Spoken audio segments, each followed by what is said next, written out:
మీలో ఎంతమంది అసలు స్క్రామ్ వెహికల్ వాడతారో అర్జెంట్‌గా నాకు కింద కామెంట్ చేయండి. మీకోసం ఒక మంచి వీడియో తెచ్చా. అసలు వీడియో ఏంటంటే హలో ఫ్రెండ్స్ వెల్కమ్ బ్యాక్ అందరికీ నమస్కారం. సో ఇవాళ మనం ఏంటంటే రాయల్ ఎన్‌ఫీల్డ్ స్క్రామ్ 411 వెహికల్‌కి బ్యాక్ వీల్ టైర్ అయితే ఎట్లా ఓపెన్ చేయాలి? ఎట్లా ఫిట్ చేయాలి?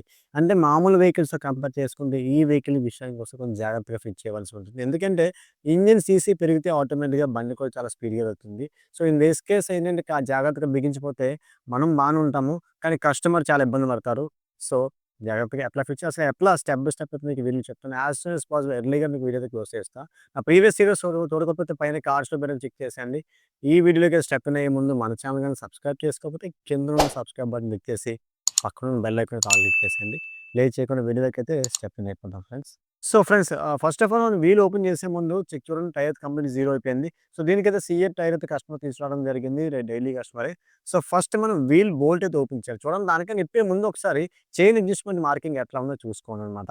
ఆ సైడ్, ఈ సైడ్ చైన్ అడ్జస్ట్‌మెంట్ మార్కింగ్ కరెక్ట్‌గా ఉందో చూసుకున్న తర్వాత వీల్ సెంటర్ బోల్ట్ అయితే ఓపెన్ చేసి డిస్క్ ప్యాడ్స్ అయితే బయటికి రిమూవ్ చేసేయండి. ఎందుకు డిస్క్ ప్యాడ్స్ రిమూవ్ చేయాలన్నట్లయితే మనకి కొంచెం ఎర్లీగా అంటే కొద్దిగా వర్క్ అనేది కొంచెం తగ్గిది అవుతదనమాట. సింపుల్‌గా తీసుకోవడానికి అవుతుంది. సో డిస్క్ ప్యాడ్స్ రిమూవ్ చేయడానికి మీకు తెలిసింది కదా! పిన్‌కి 2 పిన్స్ ఉంటాయి. సేఫ్టీ పిన్ తీసేస్తే మనకు వీల్ అయితే మొత్తం బయటకొచ్చేస్తుంది. సో డిస్క్ ప్యాడ్స్ తీసేసాను. వీల్ యాక్సిల్ బోల్ట్ అలాగే రోలర్ బుష్ ఉంటుంది అటు ఇటు కూడా. సో చైన్ క్రాంక్ షాఫ్ట్ మొత్తం మీకు షాంక్ కిట్ మొత్తం కూడా బయటకి తీసేయండి. ఇప్పుడు జాగ్రత్తగా ఇలాంటి వెహికల్ విషయానికి వచ్చేసరికి ఖచ్చితంగా మిషన్‌తో యూజ్ చేయండి. ఎందుకంటే ఏమాత్రం రిమ్ చిన్నది బెండైనా బండి గెంతుకుంటుంది. గెంతుతే కస్టమర్ ఏంటంటే చాలా డిసప్పాయింట్ అవుతారన్నమాట. సో, కస్టమర్ అయితే సీఎట్ గ్రిప్ టైర్ తీసుకురావడం జరిగింది. సో, యాస్ ఇట్ ఈస్‌గా మార్కింగ్ చూసుకొని, ట్యూబ్ అంతా చెక్ చేసి లోపల ఏదైతే మనకి పౌడర్ వేయాలో పౌడర్ వేసి, మొత్తం నీట్‌గా ఫిట్ చేయడం జరిగింది. మళ్ళా మిషన్‌తో యాస్ ఇట్ ఈస్‌గా ఫిట్ చేసి, ఎడ్జెస్ అనేవి కంప్లీట్‌గా వచ్చేలా చూసుకున్న తర్వాతే వెహికల్ అయితే టైర్ ఫిట్ చేయడం జరిగింది. లేకపోతే చిన్న ఎడ్జ్ తేడా వచ్చిన బండి గెంతుతదనమాట. అలైన్‌మెంట్ అంటారు వీటిల్ని. మీకు తెలిసే ఉంటుంది చాలా మందికి కూడా.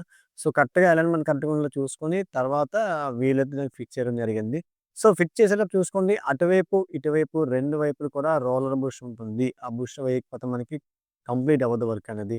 సో, అట్లనే చైన్ అడ్జస్ట్‌మెంట్ కూడా మనకి చైన్ గాని లూజ్ చైన్ టైట్ చేసుకొని బోత్ సైడ్ ఈక్వల్‌గా ఉండేలాగా చెక్ చేసుకోండి. అట్లనే డిస్క్ ప్యాడ్స్ వేసుకొని స్లిప్ పిన్ అయితే పెట్టేసుకోండి. మరొక కొత్త వీడియోతో మీ ముందుంటాను. Until then stay tuned creative workers and have a nice day guys. Jai Hind.